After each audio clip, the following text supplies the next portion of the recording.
Meski Richard Lee dilepas usai dijemput paksa oleh polisi, namun kasusnya terus berlanjut. Lantas apa langkah pihak Richard Lee untuk menyelesaikan kasus ini? Dan untuk membahasnya sudah bergabung bersama kami kuasa hukum Richard Lee, Rasman Arif Nasution, dan pakar telematika Roy Suryo. Selamat sore Bang Rasman dan Mas Roy. Ya, selamat sore. Selamat sore. Baik. Saya ingin Selamat sore, Mas Roy. Sore Mas Rasman, apa kabar? Lama nggak ketemu. Ya. Alhamdulillah, Mas. Alhamdulillah, semuanya baik-baik saja dan sehat terus. Saya ingin ke Bang Rasman. Bang Rasman, klien Anda semalam akhirnya dipulangkan setelah kita berdiskusi kemarin sore terakhir. Anda menyusul ke Jakarta untuk menjemput klien Anda. Seperti apa sebenarnya proses lanjutannya, Pak? Pertama, saya sekali lagi mengucapkan terima kasih kepada Pak Kapolri, Pak Kapolda, dan penyidik ya, bahwa Kapolri konsisten dengan moto presisinya bahwa polisi dalam menerapkan SOP, peraturan Kapolri dan KUHP serta undang-undang yang lain yang terkait dengan itu, di mana polisi harus profesional, kemudian humanis dalam menerapkan undang-undang kepada setiap warga negara. Saya itu memprotes cara mereka ketika datang ke Palembang. Cara penyidik mengangkat, membawa paksa klien saya. Kenapa saya keberatan? Karena sudah ada komunikasi by phone dengan saya jam 7 pagi ketika saya masih berada di kota Semarang. Dan saya minta saya ditunggu karena saya akan sampai insya Allah jam 4 sore. Tapi ketika saya sampai, klien saya sudah dibawa. Nah, muncul pertanyaan saya di publik. Dalam pikiran saya, orang berpikir, ini Dr. Richard Lee ini, apakah dia sebagai seorang terorisme? Apakah dia sebagai seorang penganut paham kiri atau kanan yang berbahaya bagi negara? Apakah seorang warga negara yang menghina kepala negara? Atau yang menghina simbol negara? Atau koruptor ulung yang statusnya dalam DPO sampai pada tingkat Interpol? Karena saya lihat Joko Chandra saja ketika dia ditangkap, kabar reskrimnya pada waktu itu, Pak Listio Sigit yang sekarang Kapolri, sangat humanis dan melakukan komunikasi yang sangat baik. Kalau terhadap saudara Richard Lee sampai dijemput paksa ke Palembang, urgensinya apa gitu? Kalaulah itu dianggap sebuah pembobolan situs atau mengaktifkan kembali situs atau akun yang sudah disita oleh Polri, kan boleh dipanggil klien saya itu dengan baik-baik dan pasti kita akan dampingi. Tapi setelah komunikasi tadi malam, dan saya berterima kasih kepada Kapolri, kemudian berterima kasih kepada Pak Kapolda, tentulah ini juga dipantau oleh Presiden, maka saya juga melihat bahwa Dirkrimsus, Wadir Kasubdit itu niatnya baik dalam menerapkan apa yang disebut dengan KUHP, SOP, dan peraturan Kapolri atau undang-undang lain yang terkait dengan itu. Tetapi mungkin mereka yang di lapangan keliru dalam menerapkan apa yang disebut dengan sistem atau SOP penangkapan bagi seorang warga negara yang sudah berstatus tersangka. Dan karena itulah maka saya serta-merta tadi malam meminta agar klien saya dilepaskan dalam pengertian ditangguhkan penahanannya dan kita kembali menjalani koridor yang benar. Nanti klien saya diperiksa, kemudian dengan status tersangka, nanti kami akan lihat apakah status tersangka ini akan kami pelajari, bisa kami lakukan upaya hukum lain, misalnya gelar perkara dan lain-lain. Tapi kalau untuk upaya hukum pra-peradilan, saya kira tidak penting, karena saya yakin bahwa polisi pasti profesional, klien saya bertanggung jawab, dan kalau saya pra-peradilan artinya saya tidak percaya kepada institusi Polri. Begitu ketemu tadi malam, kita care, kita komunikasi, semuanya selesai. Sehingga Dr. Richard Lee kembali dengan keluarga.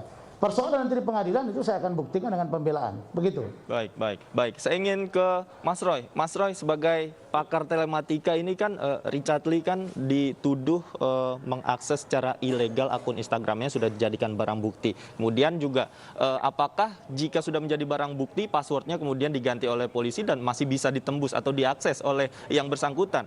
Mas Roy. Ya, begini.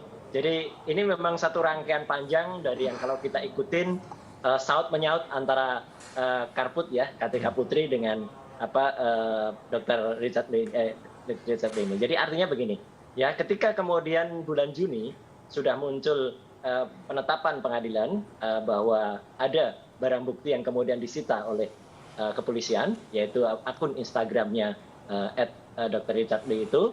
Kemudian kan sama Polri itu sudah diamankan, artinya sudah diamankan itu sudah tidak bisa lagi diupdate langsung. Nah, cuman kan memang sekarang ini kita semua tahu bahwa antar platform itu terjadi satu hubungan, ya semuanya di bawah Facebook. Jadi WhatsApp juga bisa di bawah Facebook, kemudian Instagram juga di bawah Facebook, sehingga kalau memang terjadi updating di Facebook, itu bisa kemudian kalau linknya dihidupkan, auto update-nya dihidupkan, otomatis itu yang ada di IG juga akan terupdate.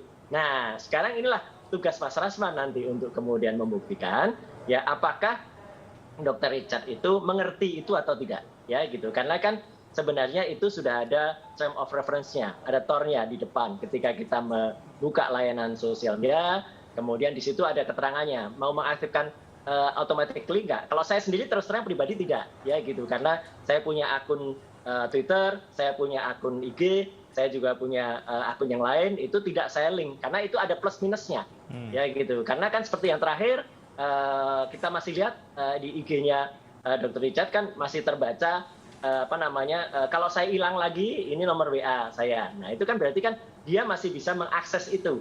Nah sudah di sudut pandang kepolisian kita harus hormati nih Mas Rasman. Kita harus hormati bahwa mereka sudah merasa itu mengamankan itu. Jadi kalau misalnya saya menghormati juga logikanya Mas Rasman dan juga ini benar.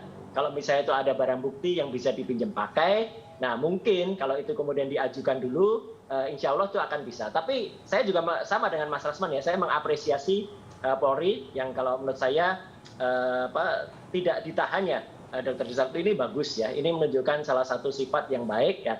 Perkara penangkapannya kayak apa, nah itu tugasnya Mas Rasman lah nanti. Tapi intinya begini, saya mengatakan kalau dari sisi hukum cyber, memang apa yang dilakukan bisa dituduhkan itu illegal access. Karena akun itu sudah diamankan oleh Polri, Mas David. Kemudian setelah diamankan oleh Polri, ada akses lain yang masuk. Meskipun akses lain itu muncul akibat auto updating, gara-gara dia Facebooknya tidak disita, kemudian akun yang lain tidak disita. Jadi ini penetapan dari pasal 30, kemudian junto pasal 45 di Undang-Undang ITE ini memang bisa diterapkan. Hanya saja apakah nanti pembelaannya ya itu memang memungkinkan, apakah saudara Dr. Richard ini mengetahui tidak soal auto update ini. Ya?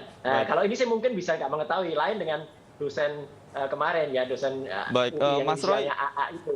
Mas Roy, dalam konteks ini jadi Richard Lee ditetapkan sebagai tersangka, menurut Anda sudah memenuhi unsur karena tadi ada masuk kategori illegal access ke dalam akun pribadinya? Ya, secara teknik cyber ini memang bisa disebut illegal access secara teknik cyber. Meskipun akses itu nanti ini pembelaannya Mas Rasman ya gitu. Apakah itu termasuk kalau dalam polisi itu ada tindak pidana ringan aksesnya atau tidak ya, tapi memang ada akses ilegal. Karena apa? Karena sudah dikunci. IG-nya ini sudah dikunci oleh kepolisian, artinya sudah diamankan oleh kepolisian. Nah, tiba-tiba ada update, kan terbukti ada updating nih.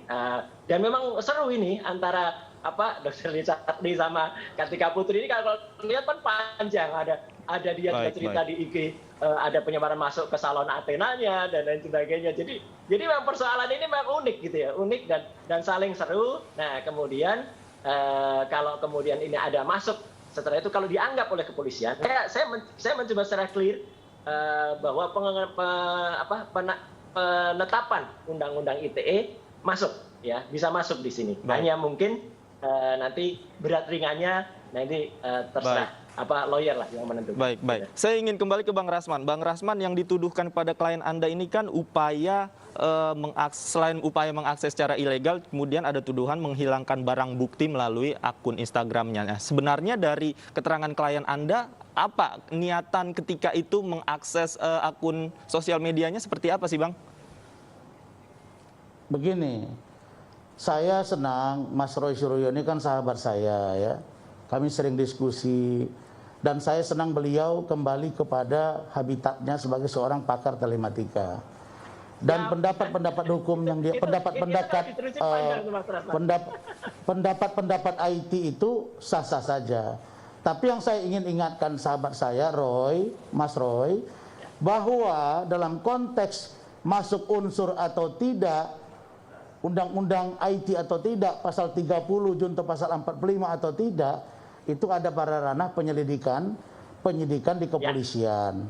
Dan itu nanti akan kita uji gitu. Nah, sekarang begini. Kenapa ini saya katakan menarik? Ada banyak pakar yang sudah me-WA saya. Bahkan ada yang menawarkan diri untuk jadi ahli.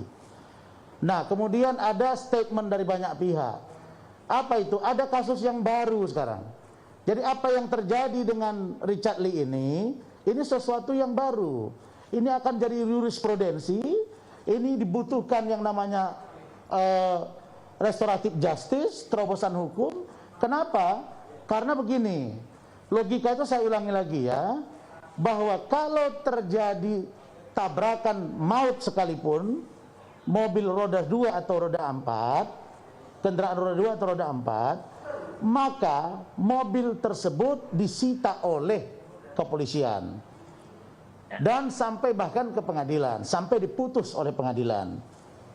Nah, pertanyaan saya, apakah boleh mobil itu pinjam pakai? Jawabannya boleh. Dan itu banyak terjadi di mana-mana polsek, polres, polda di Indonesia.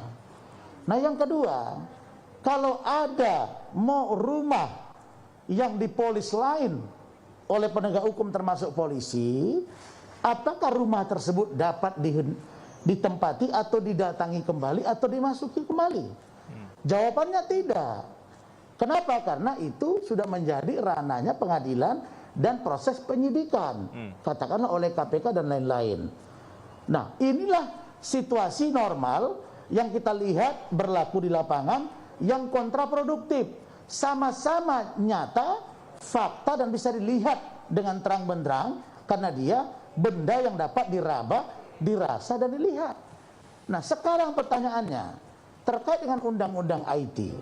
Ini kasus Dr. Richard Lee ini Instagramnya saja yang disita oleh Ditkrimsus Polda Metro. Ya, sementara akun yang lain, katakanlah Facebook, katakanlah Twitter, katakanlah WhatsApp, itu tidak. Nah, ketika Dr. Richard Lee dan sahabatnya atau kreatornya saudara Hans, mereka mempost di Facebook, ternyata masuk ke Instagram, mereka mengira ini bukan satu kejahatan. Karena dia tidak terhold, tidak tertahan, tidak bisa terbentengi secara utuh oleh yang melakukan penyitaan. Nah, idealnya, Mas Roy tadi katakan, harusnya itu tidak bisa terakses. Automatically dia terclose, tertutup, tercut gitu. Tapi ini kenapa bisa bobol gitu? Nah, saya sudah tanya dengan Dr. Richard Lee dan Hans. Karena Hans ini adalah kreatornya dan sudah dimintai juga keterangan dalam pengertian lisan oleh penyidik di Palembang, dan saya bawa kemarin ke Jakarta. Itu mereka memang sama sekali tidak tahu bahwa itu bisa masuk, dan mereka tidak merasa bahwa itu adalah pembobolan. Karena mereka pernah tanya ke saya, "Bang, kalau misalnya kami buka akun baru gimana?" Silakan kalau Anda buka akun baru. Tapi mungkin mereka lihat bahwa dia bisa bekerja tanpa menggunakan Instagram itu, tapi dia bergerak di Facebook, kemudian otomatis masuk menjadi bagian yang bisa dilihat oleh semua orang, bahkan di dunia, karena dia sifatnya open sekali, karena ini menyangkut dunia maya. Maka dia merasa ini bukan melakukan apa yang disebut dengan illegal access. Tapi kepolisian menganggap ini adalah illegal access, sah-sah saja. Nanti Dr. Richard Lee akan diperiksa di Polda, nanti kami akan jelaskan. Tentu nanti beliau akan jelaskan versi dia, nanti ada saksi-saksi dari kami. Tetapi yang perlu diingat adalah ini dibutuhkan para ahli telematika, ahli informasi transaksi elektronik, ahli bahasa, ya, ahli pidana. Ini perlu duduk bersama untuk merumuskan apakah sitaan dunia maya, informasi transaksi elektronik ini dapat disamakan posisi hukumnya dengan sitaan yang ada di dunia nyata. Baik, Saya kira baik. begitu. Ya. Maka saya berharap Dr. Richard Lee itu dibebaskan, dan alhamdulillah Pak Kapolri, Pak Kapolda, dan Dirkrimsus serta Kasubdit Wadil semua sepakat Baik. akhirnya ini ditangguhkan penahanannya. Begitu. Baik, baik, baik. Mas Roy, tanggapan Anda. Mungkin ada pertanyaan juga begini. Jika membuat akun Instagram baru, apakah ini juga legal? Ya, kalau tentu kalau misalnya saran dari Bang Rasman itu membuat akun Instagram baru, tentu sah-sah saja. Karena kan yang dipermasalahkan kan unggahan yang ada di Instagram lama. Yang kalau kita melihat Instagram itu terbuka ya, orang bisa mengakses. Itu memang kita bisa melihat kronologinya ya. Dan pendapat Dr. Richard Lee ini sebenarnya ya sah-sah saja sebagai seorang kedokteran, sebagai seorang dokter, kemudian ahli di bidang kecantikan, dia kemudian mengulas bahayanya satu produk, ada merkuri, ada hidrokunionnya, ya kebetulan saya MKes juga ya, jadi ngikutin kayak gitu, itu sih sah, ya kita tergantung nanti pembelaannya tim ya, itu kita harus hormati. Nah hanya saja begini, memang kemudian kalau tadi dikatakan tidak disengaja, itu kemudian masuk kepada akses ilegal. Nah ini yang harus dibela oleh Bang Rasman dan kawan-kawan, karena sama saja dengan ibaratnya kalau logikanya tadi kendaraan, orang menyopir kendaraan kemudian tidak disengaja juga bisa mencelakai orang lain ya gitu. Dan inilah hukum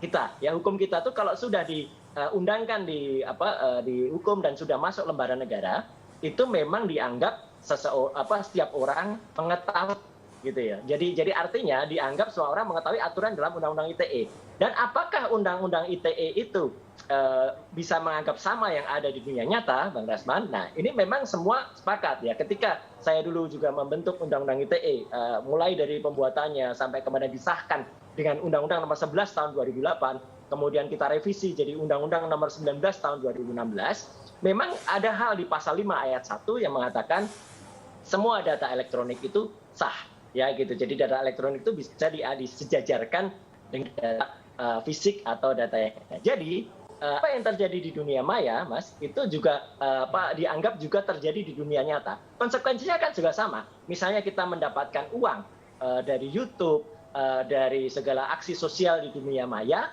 toh juga uangnya kita terima secara nyata.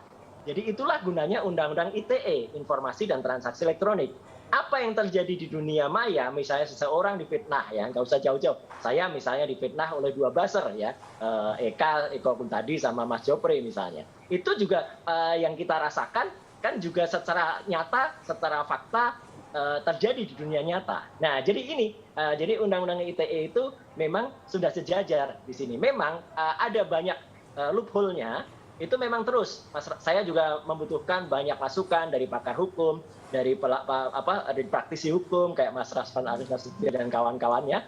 Untuk apa? Untuk menyempurnakan itu. Makanya Undang-Undang ITE itu kan dulu akan ada undang-undang turunannya, ada namanya Undang-Undang TPT, Tindak Pidana Teknologi Informasi, kemudian ada Undang-Undang Perlindungan Data Pribadi dan sebagainya. Jadi kuncinya adalah apa yang dilakukan dengan kemudian melakukan updating di Facebook, yang kemudian Facebook itu linkage automatically terlink kepada IG yang sudah dikunci, ya maksudnya dikunci itu passwordnya IG dikunci, ini memang bisa dianggap kemudian melakukan trespassing, artinya trespassing itu masuk secara tidak sah, illegal access ya. Nah tinggal nanti pembelaannya apakah dia mengerti tidak soal itu ya gitu, karena kan ketika melakukan link itu opsi kok, itu bisa kita pilih. Saya sendiri tidak pernah melingkan itu, karena melingkan itu juga ada bahayanya kayak gini nih ya. Jadi kalau sesuatu misalnya dihack orang, misalnya Facebook kita dihack orang, otomatis semua juga terhack, itu kan bahaya kayak gitu. Makanya kan saya juga selalu menyarankan selain menggunakan two factor authority, kemudian juga harus dikunci satu-satu, semua tidak link. Termasuk juga kalau kita punya rekening, itu kan juga saya jarang sekali mengaktifkan ada auto debit, ada auto apa, memudahkan tapi juga bisa menyusahkan. Itu kira-kira nanti yang bisa dilakukan oleh tim penasihat hukumnya Dr. Richard Lee. Intinya apa? Kita hormati semua.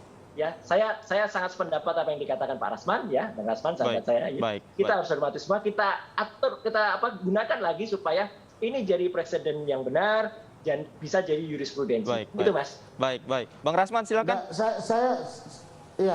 Saya begini. Sekali lagi Mas Roy, saya berharap Mas itu berbicara pada konteks telematika. Meskipun Mas Betul. Roy pernah ikut serta menyusun undang-undang IT. Dan Mas Roy mengatakan masih diperlukan turunan-turunannya. Misalnya Ya. perlindungan data pribadi dan lain-lain. Artinya undang-undang IT ini belum sempurna. Jadi tidak Setuju. tepat kalau Mas Roy mengatakan bahwa posisi hukum pada dunia fakta dengan dunia maya disamakan. Itu tidak bisa. Kalau misalnya bukti handphone sudah disita, Instagram sudah disita, berada di kantor polisi, lalu kemudian tanpa dihack, tanpa dibajak, otomatis muncul tanpa menggunakan Instagram, lalu dipersalahkan seseorang, saya kira nggak tepat gitu. Kenapa? Ya, ada Karena dia tidak linkage-nya tahu itu, harusnya. Mas. Sebentar. Nah, dia tidak tahu, maka saya tanya tidak tahu. Nah, harusnya pihak kepolisian dan atau juga KPK yang sering melakukan misalnya yang ahli IT menyadap dan lain-lain, harusnya mereka bisa meng-cut, mereka bisa mengunci sehingga tidak bisa bobol gitu loh. Nah, makanya saya katakan kalau misalnya diperlukan nanti restoratif justice, ya ayo sama-sama. Kalau diperlukan nanti duduk bersama para pakar IT, telematika, pidana, bahasa, bahkan gestur dan lain-lain, come on, ayo gitu. Jadi yang jadi persoalan sekarang, klien saya ini tidak tahu, dia tidak mengerti dan tidak paham bahwa itu adalah sebuah kejahatan. Lalu kemudian sekarang terkena ilegal, yang disebut dengan illegal access. Harusnya itu tadi terkunci. Nah, kalau alat pihak kepolisian kurang canggih, ayo kita percanggih gitu loh. Baik. Karena menurut saya dia kan sudah aktif sekian lama.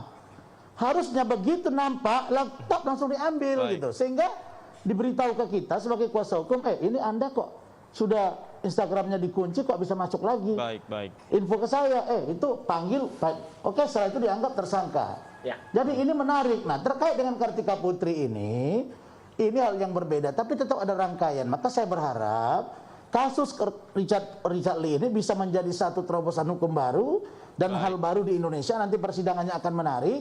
Tapi urusan Kartika Putri saya berharap mereka diperdamaikan. Karena ini terlalu ribet urusan remeh temeh yang mencapai sampai gaduh dunia jagat raya. Saya kira begitu. Baik, Bang Rasman dan Mas Roy, sebenarnya kita juga sudah mencoba untuk mengundang pihak kepolisian, namun sayang sekali hingga sore hari ini belum ada yang bisa menanggapi terkait persoalan ini. Dan Mas Roy, tadi seperti apa yang dikatakan Bang Rasman, kenapa sih bisa bobol begitu? Kenapa tidak akun itu dikunci saja sehingga pemiliknya mengakses dari sosial media yang lain tidak tersambung, tidak terlink begitu ke akun Instagramnya? Mas Roy.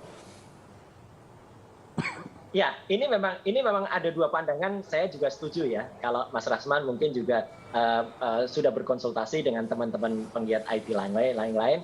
Memang ada pendapat mengatakan, oh itu tidak bobol karena tidak ada upaya untuk kemudian menabrak password. Ya, jadi kalau tidak ada upaya untuk menabrak password, itu istilahnya bukan bobol, tapi tidak sengaja masuk. Nah, gitu. Cuman pandangan terhadap illegal access itu memang ada dua kemungkinan. Ilegal kayak pencuri misalnya ya. Ini maaf kalau saya logikakan begitu. Pencuri itu kalau di dunia nyata dia masuk ke rumah orang, ya. Kalau pintunya dikunci, kemudian diobrak, dia tentu saja akan mengalami tuduhan pidana yang lebih keras daripada dia masuk rumah orang yang pintunya tidak dikunci. Nah, ini kan ibaratnya begitu. Ini pintunya tidak dikunci, jadi dia bisa masuk. Ibaratnya ini rumah, kita punya dua rumah itu disita oleh kepolisian. Satu rumah di antara dua rumah itu misalnya disita, tapi dari rumah yang pertama kita tetap bisa masuk rumah yang kedua. Nah, padahal rumah yang kedua ini statusnya misalnya sudah di polis line atau ditutup, ya. Cuma kita bisa masuk karena hanya di polis line, pintunya nggak dikunci. Nah, logika itu yang kemudian memang bisa dilakukan ibaratnya diuji ya gitu. Tapi tentu juga kita semua menghormati, Bang Rasman. Saya juga menghormati kalau misalnya hukum itu diterapkan dari sisi trespassing-nya, dari sisi illegal access-nya.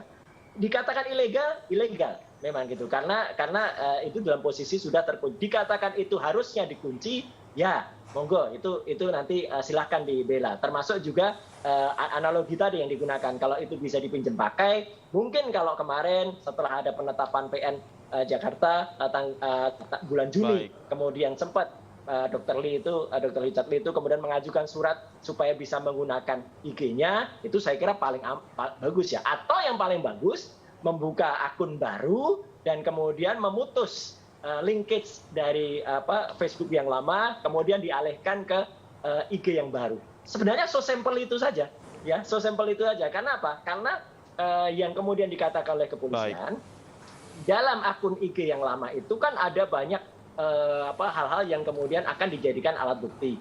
Nah, itu yang kemudian terjadi. Jadi kalau andai kata itu ada akun baru, sebenarnya clear. Tapi oke lah, ini mari kita ini sebagai diskursus yang menarik dan kita tetap bicara dari sisi ilmiah. Gitu. Baik, Mas Roy dan Bang Rasman mungkin setelah ini bisa duduk bersama ya. Tadi Anda katakan diskursus yang menarik untuk menentukan masalah ini lebih detail lagi. Baik. Saya berharap Mas Roy nanti singkat saja, Bang Rasman. Saya minta ketemu sama Mas Roy untuk kita berdiskusi tentang ini, Mas Roy. Baik. Monggo. Semua demi keluhan hukum. Baik, terima kasih banyak Bang Rasman Nasution, Mas Roy Suryo juga terima kasih banyak sudah bergabung bersama kami di iNews Sore. Selamat sore Bapak-bapak.